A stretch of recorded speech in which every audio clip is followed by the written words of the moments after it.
लोकसभा चुनाव का बिगुल बज चुका है। इस बीच आपको बता दें कि पिछले हफ्ते हरियाणा में भी सियासी समीकरण बदलते हुए नजर आए। 2019 से लेकर के 2024 के आते आते जो जननायक जनता पार्टी भारतीय जनता पार्टी की सरकार को चलाने में सहयोग देती हुई नजर आई, उस जननायक जनता पार्टी से बीजेपी ने गठबंधन तोड़ दिया। ये गठबंधन इसलिए टूटा क्योंकि लोकसभा की सीटों के लिए जेजेपी भारतीय जनता पार्टी से 2 सीटों की मांग कर रही थी, लेकिन बीजेपी यहां पर एक भी सीट देने को तैयार नजर नहीं आ रही थी। अब मुख्यमंत्री मनोहर लाल खट्टर से पिछले दिनों इस्तीफा मांग लिया गया और नायब सिंह सैनी को नया मुख्यमंत्री बना दिया गया है। आज हरियाणा कैबिनेट में विस्तार होना था। बताया जा रहा है कि 7 मंत्रियों ने आज मंत्री पद की शपथ ली है। सूत्रों के हवाले से मिली खबरों के मुताबिक दक्षिणी हरियाणा की महेंद्रगढ़ की नांगल चौधरी सीट से अभय सिंह यादव को मंत्री बनाया गया है।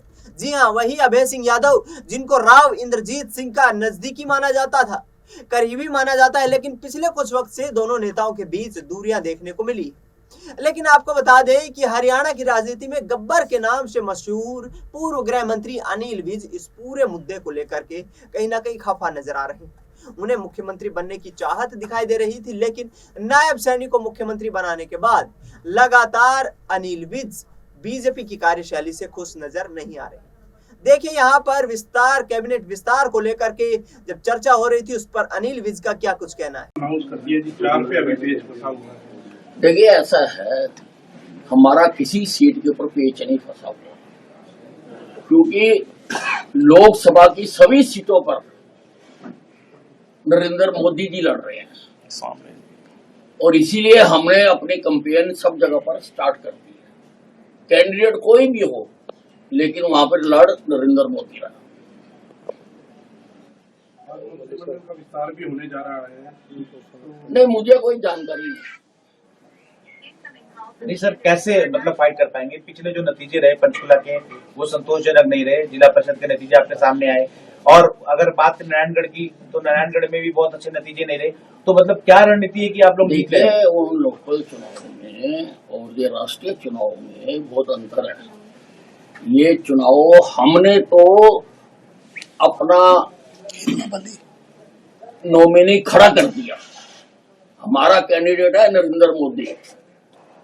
अब ये दूसरी पार्टियां अभी तक तय नहीं कर पा रही कि उनका कैंडिडेट कौन है। उनको डर के कारण वो किसी एक के नाम पर तय नहीं कर पा रही है। तो सुना आपने अनिल विज को। दूसरी तरफ बात कर लीजिए जननायक जनता पार्टी की, जहां पर दुष्यंत चौटाला ने अपने 10 विधायकों के दम पर 4 साल तक सरकार चलाई, लेकिन जब सरकार गठबंधन टूटा तो 5 विधायक ही दुष्यंत चौटाला के खेमे में नजर आए, जबकि 5 विधायक भारतीय जनता पार्टी को समर्थन देने के लिए चले गए। ऐसे में वर्तमान में पंचायती राज मंत्री देवेंद्र सिंह बबली, जो कि जेजेपी के विधायक हैं, उन्होंने क्या कुछ कहा सरकार में बने रहने को लेकर और दुष्यंत चौटाला को लेकर, सुनिए जरा। जी, ये जो बड़ा 4.5 साल जो समय हमें मिला, हमने प्रदेश हित के लिए कार्य किए, और 2 साल के लगभग मुझे भी जो हमारी गठबंधन सरकार में माननीय मनोहर लाल जी के साथ काम करने का मौका मिला, और आपने देखा होगा बड़े प्रदेश हित के हमने फैसले लिए, और मुझे खुशी है कि उस समय में हम एक बड़ा बदलाव, एक व्यवस्था परिवर्तन कर पाए। और विधायक के नाते जो जिम्मेवारी टोहाना हल्के के लिए मेरे लोगों ने दी थी, हमने वहां भी काम किया है और हमने काम करके दिखाया भी है। और आने वाला जो 2024 का चुनाव है वो हरियाणा प्रदेश की जनता तय करेगी। लोग जानना चाहते हैं आप किसकी तरफ हैं, ये जेजेपी की तरफ झुकाव है कि बीजेपी की तरफ? देखिए, मेरा झुकाव हरियाणा प्रदेश की डेवलपमेंट और मेरे टोहाना हल्के के लोगों को तो ये डिप्लोमेटिक वहीं पर है। आंसर राजनीति में भी डिप्लोमेटिक ही देने चाहिए। दिल्ली में दुष्यंत चौटाला ने विधायक दल की बैठक बुलाई थी, आप नहीं, उसका हमारे पास मैसेज नहीं था, और बहुत लेट नाइट उस टाइम हम सोच चुके थे। सुबह आज माननीय देश के प्रधानमंत्री नरेंद्र मोदी जी ने रेलवे के कुछ उद्घाटन किए थे, और उसमें बतौर मंत्री मेरी भी जिम्मेवारी लगी हुई थी। मुझे तो वहीं जाकर ही पता लगा कि आज ये चेंजेस हो जेजेपी के साथ हैं सर, अभी भी हम कहें कि आज हम जेजेपी के विधायक हैं, और मैं टोहाना की जनता के भी साथ हूँ। हरियाणा प्रदेश में वो अगर कोई होता है तो वहाँ भी हम, अभी तक कोई नहीं होता नहीं है अभी हमारे पास इन्विटेशन नहीं है। और सर आपके साथ कितने 5 एमएलए और पहुंचे सर, इसको कैसे देखें? क्योंकि भाई विधायक सभी बुलाए हैं, आज शपथ समारोह है। हरियाणा में एक सरकार बदली है, नए मुख्यमंत्री बने हैं, मैं उनको बधाई देना चाहूंगा। हमारे मंत्री साथियों ने शपथ ली है, तो यहाँ पर विधायक के नाते सभी को इन्विटेशन है, सभी विधायक आए। जेजेपी टूट रही है सर।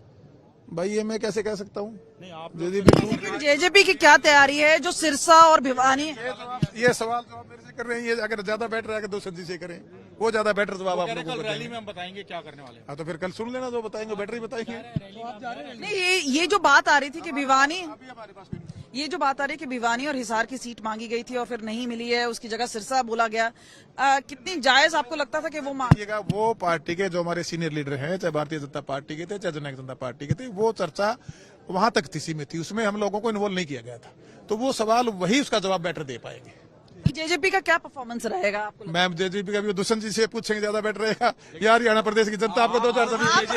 आगे जुड़े, आप जुड़ेंगे बीजेपी? कह रहे हैं सर पार्टी के, आपसे पूछा जाएगा सर आप कहाँ खड़े हैं। देखिएगा, आज तो मैं यहाँ खड़ा हूँ सब समारोह में, जो नए मुख्यमंत्री बने उनको बधाई देने आए हैं, हमारे जो मंत्री साथी हैं उनको बधाई कल देंगे। अजय चौटाला जी का बर्थडे है सर, जा रहे हैं क्या वहाँ? बिल्कुल बधाई देंगे, हमारे राष्ट्रीय अध्यक्ष हैं, बधाई देंगे।